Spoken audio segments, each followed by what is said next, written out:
गुरु तुम हो ज्ञानी ज्ञान के दाता, मुनि गुरुवर को करके प्रणाम गाऊं मैं सुबह शाम।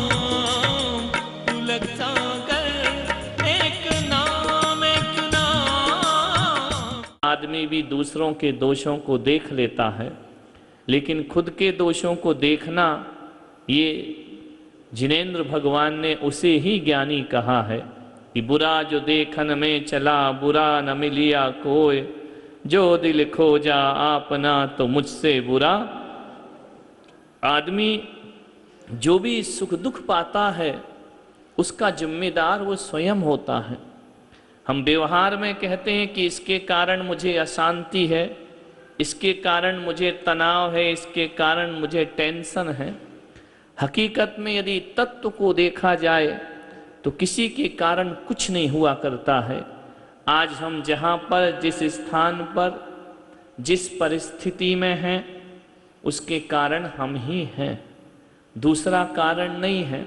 आप मनुष्य हैं, जैन श्रावक हैं, जिन कुल में जन्म हुआ है, तो इसके कारण हम स्वयं हैं।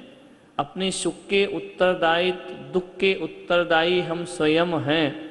ऐसा जैन सिद्धांत क्या, ये कर्म सिद्धांत है, मानव का सिद्धांत है कि हमें वही मिलता है जो हम बीज बोते हैं। किसी की वजह से अशांति नहीं होती, किसी की वजह से कोई तनाव टेंशन नहीं होता, किसी की वजह से कोई लाभ नहीं होता, किसी की वजह से कोई हानि नहीं होती है। ये हम अज्ञानी जीव हैं जो अपनी करनी आप करे सिर और अन के धरता, दूसरों को जिम्मेदार ठहरा देते हैं। एक आदमी गुस्सा करता है, उससे पूछो गुस्सा क्यों करते हो? उसने दिलाया गुस्सा इसलिए किया। ये व्यर्थ की कल्पनाएं हैं, गुस्सा तो भीतर ही भरा हुआ है। एक बात ध्यान रखना, कुएं में गंदगी पड़ी है और बाल्टी डालोगे तो स्वच्छता बाल्टी में भरकर नहीं, गंदगी ही भरकर आएगी। हमारे भीतर से जो निकलता है, जो भावनाएं निकलती हैं, जो विचार हमारे भीतर में होते हैं, वही सामने व्यक्त हुआ करते हैं, वही सामने वाले के मन में आते हैं। आदमी सोचता है बहुत कुछ और अपने को अच्छा साबित करने में लगता है, जबकि ऐसा दुनिया में होता नहीं है। तो हमें आज श्रेयांसनाथ भगवान की पूजन करके अपने अवगुणों को देखने का प्रयास करना है।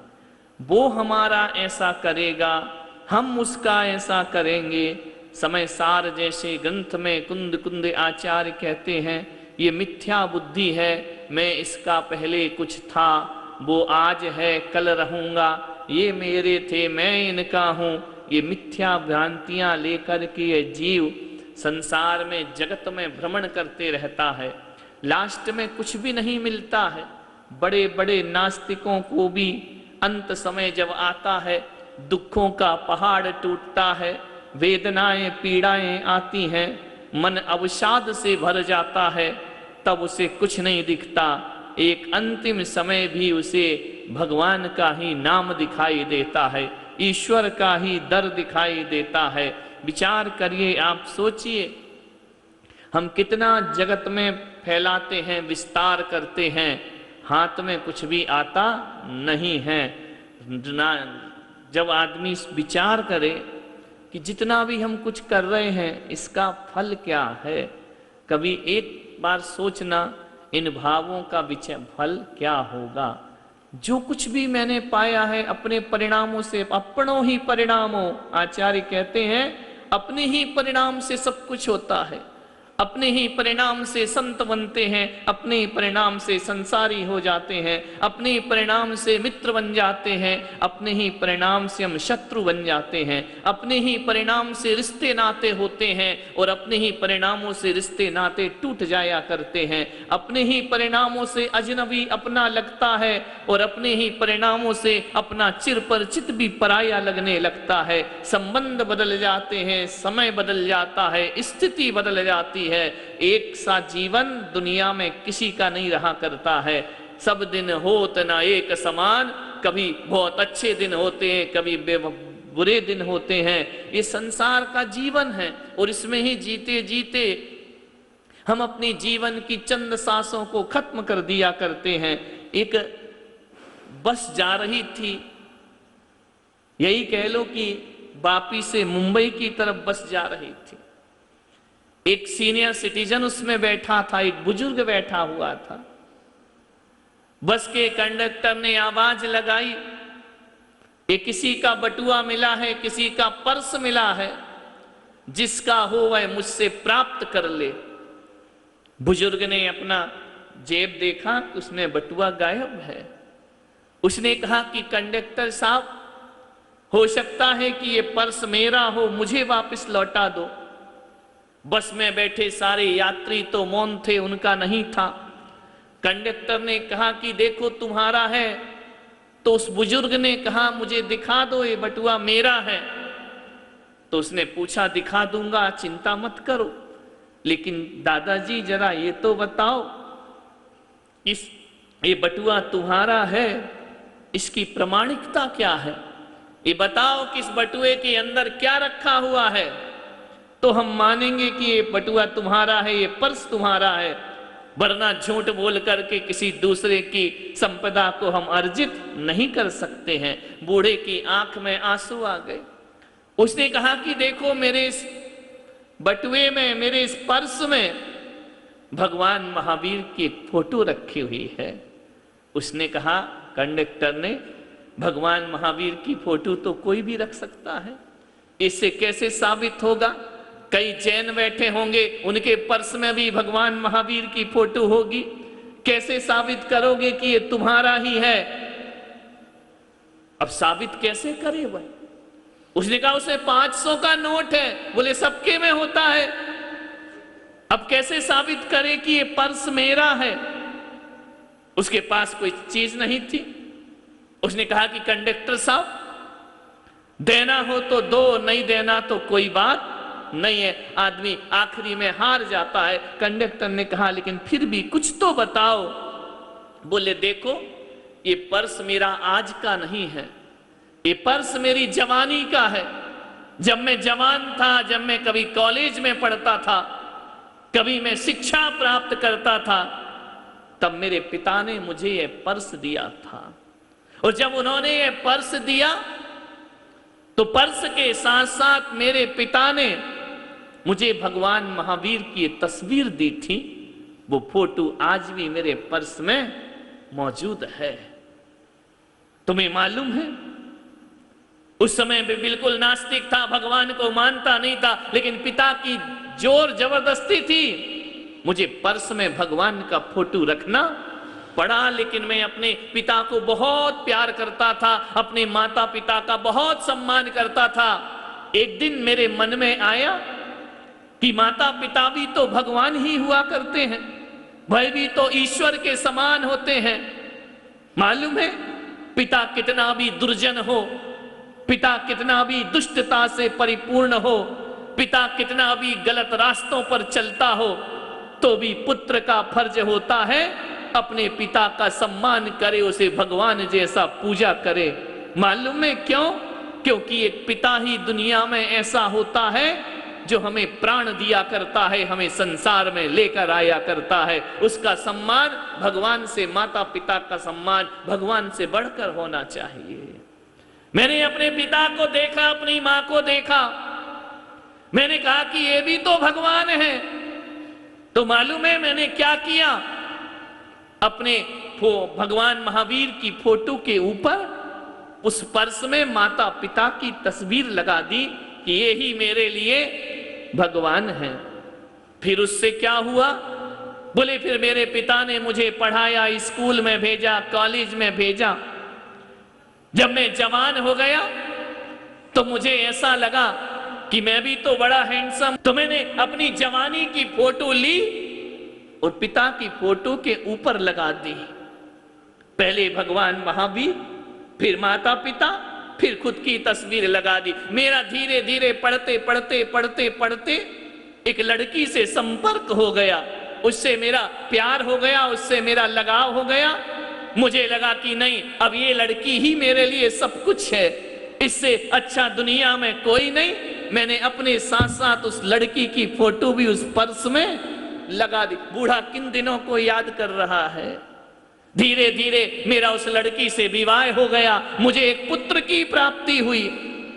उस समय ऐसा लगा कि नहीं, बेटे से अच्छा दुनिया में कोई और नहीं हुआ करता है। दुनिया की सारी संपदाएं एक तरफ, दुनिया की सारी खूबसूरती एक तरफ, संतान का सुख एक तरफ हुआ करता है। मैंने अपने पति पत्नी की फोटो के ऊपर अपने लड़के की फोटो लगा दी।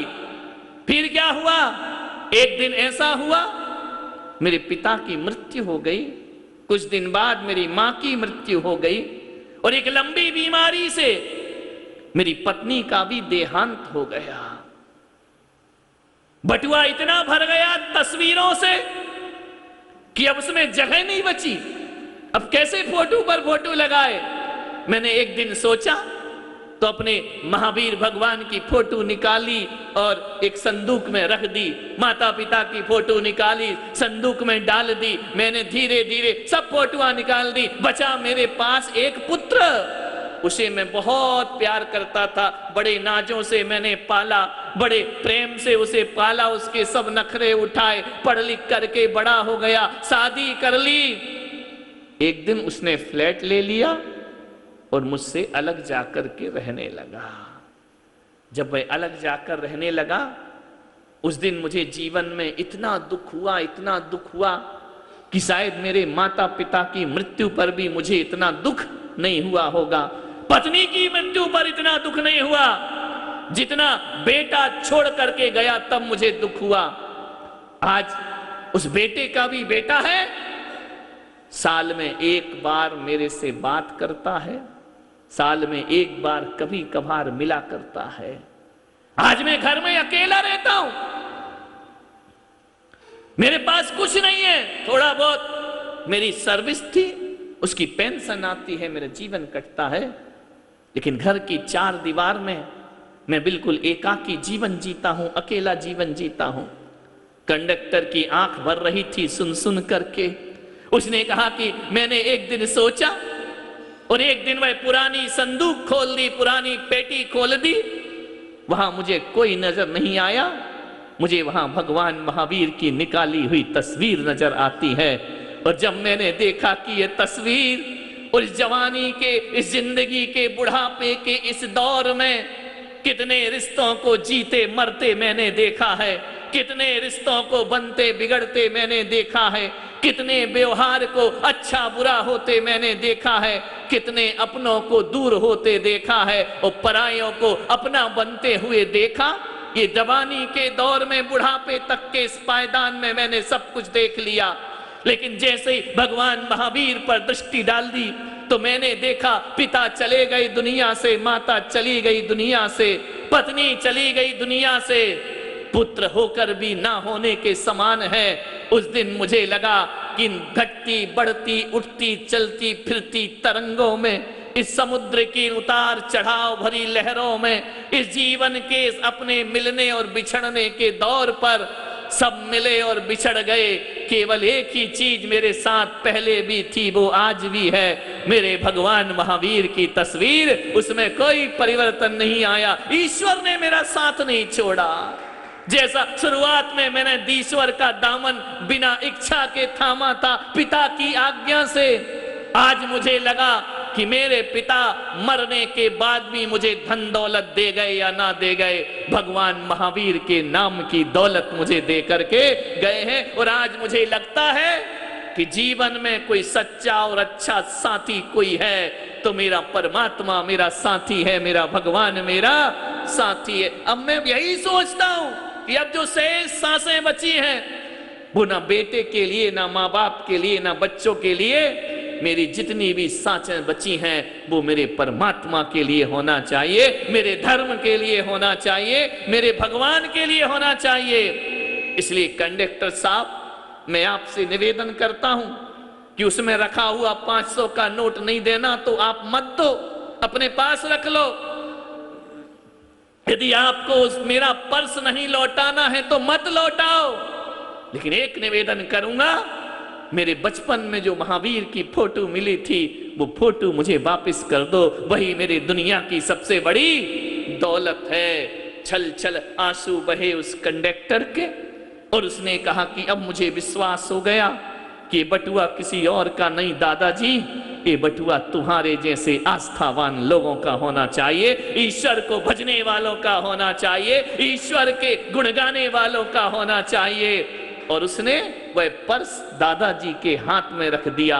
दादाजी का हृदय भर आया और उन्हें लगा कि सचमुच सही कहते थे मेरे पिता कि दुनिया में सच्चा साथी यदि कोई है तो अपना भगवान ही अपना सच्चा साथी हुआ। कभी उस भगवान ने साथ नहीं छोड़ा। चाहे तुम मंदिर आओ तो भी भगवान तुम्हारे साथ है, नहीं आओ तो भी भगवान तुम्हारे साथ है, पूजो तो भगवान तुम्हारे साथ, ना पूजो तो भगवान तुम्हारे साथ। लेकिन हम भक्तों का इतना फर्ज और दायित्व और कर्तव्य बनता है, जो हर पल हमारे साथ रहता है ना, थोड़ा साथ हमें भी उसका देना चाहिए, उसके बीच बैठकर भगवान का गुणगान करना चाहिए। आज सारी दुनिया में सोशल वर्क चल रहा है। लोग कहते हैं कि रक्तदान बहुत बड़ा दान है, बहुत बड़ा धर्म है, लेकिन आज मैं देखता हूं रक्तदान होगा, अच्छी चीज है, करना चाहिए, मेरा कोई विरोध नहीं है, लेकिन रक्तदान से भी बड़ा आज परिवार में वक्त दान की बहुत जरूरत हो गई है। लोगों के पास वक्त नहीं है। क्या मतलब है अपने खून लेकर के दूसरे के में डाल दिया, ना उसके पास चैन है ना हमारे पास चैन है। सबसे बड़ा दान कोई होता है, रक्तदान से भी बड़ा परिवार में वक्त दान की जरूरत हुआ करती है। और परिवार में वक्त दान दो या ना दो, क्योंकि तुम्हारे परिवार में तुम्हारे बच्चों के पास वक्त दान लेने का भी वक्त नहीं है और तुम्हारे पास भी देने का वक्त नहीं है। लेकिन चंद सांसें जो हमारे हृदय में चल रही हैं, ये शरीर जो हम जी रहे हैं, ध्यान रखना, इसमें किसी को वक्त दो या ना दो, अपने परमात्मा को वक्त दीजिए। प्रसारण पुण्यार्जक परिवार जिन शरणम तीर्थ धाम के परम संरक्षक संघपति श्री प्रदीप मामा, प्रतिभा मामी, भोपाल। गुरु तुम हो ज्ञानी, ज्ञान के दाता,